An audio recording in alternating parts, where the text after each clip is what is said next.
Hey everyone, and welcome back to my channel.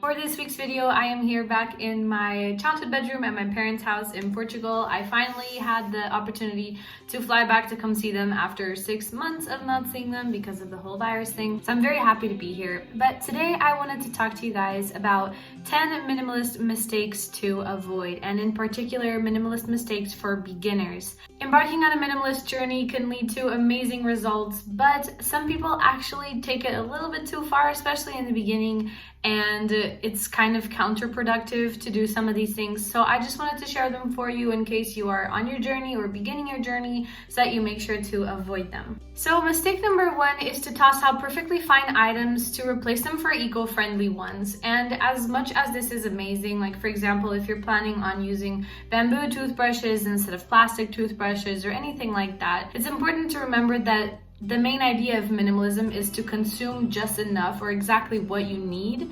And so if you're tossing out perfectly fine items just for eco-friendly alternatives, like for example, if you have 20 plastic bottles in your kitchen and you're throwing them all out to use a reusable water bottle, then it's a little bit counterproductive. So make sure that you start by using up everything you have before you start buying new things.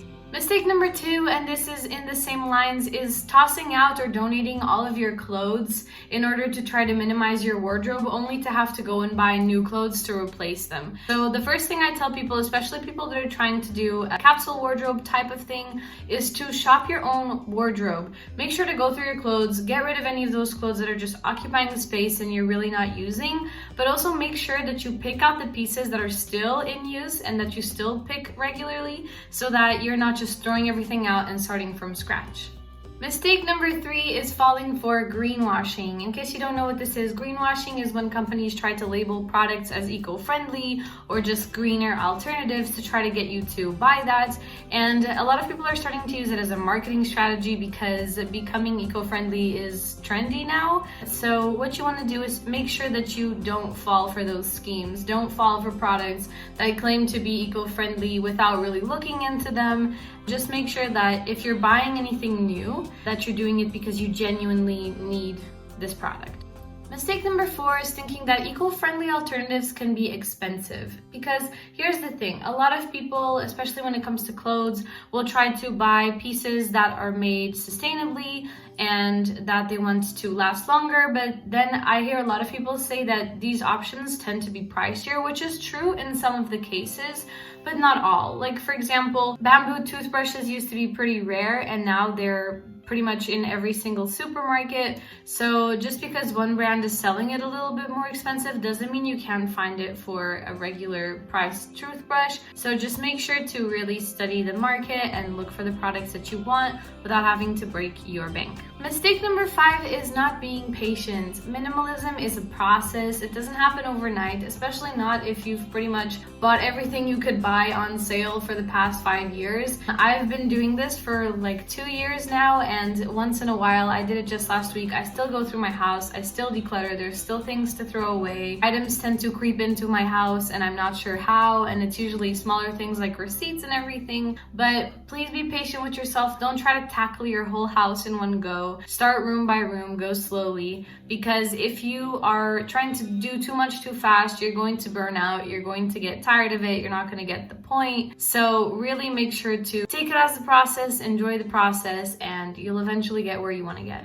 Mistake number 7 is thinking that it is easy. Consumerism is everywhere. Everywhere we go, whether we open Instagram on our phones in the morning or we're driving past billboards, there's advertisements everywhere, and it's really hard to avoid them, and it's really hard to not be intrigued by some of them because we are naturally curious as human beings. So if you find yourself just buying something that you want that'll make you happy once in a while, don't be too hard on yourself, because extremism is not going to help you in the long run. It's going to make it so that you get very tired of it very fast. So make sure you're still enjoying things once in a while, and remember, it's not going to be easy resisting temptation to buy things. Mistake number 8 is, like I've mentioned before, being too extreme, trying to get rid of everything, going for one of those fads like I only own 100 items. It's really difficult and everyone's lifestyle is very different.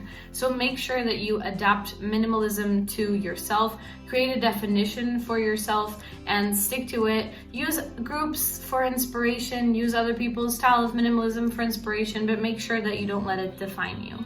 Mistake number 9 is, again, thinking there is only one way to be a minimalist. There really isn't. There are millions of ways to be a minimalist.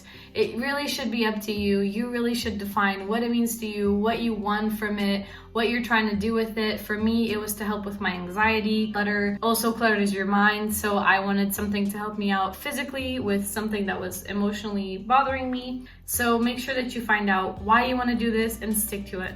And finally, mistake number 10 is being afraid of needing it later. I have been so guilty of this when I'm decluttering my house, and I'm always afraid of like tossing out this one nutcracker that I haven't used in years because I might need to use it later.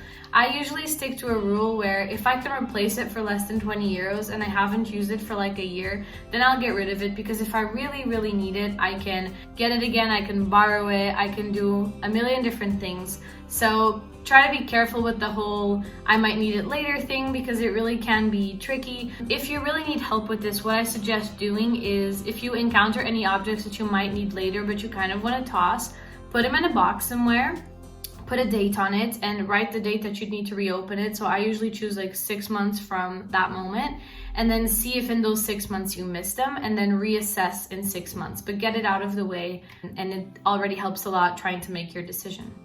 I hope this video was helpful. If you guys liked it, please make sure to give it a big thumbs up and subscribe down below. I love having you guys here, and I will see you in my next video.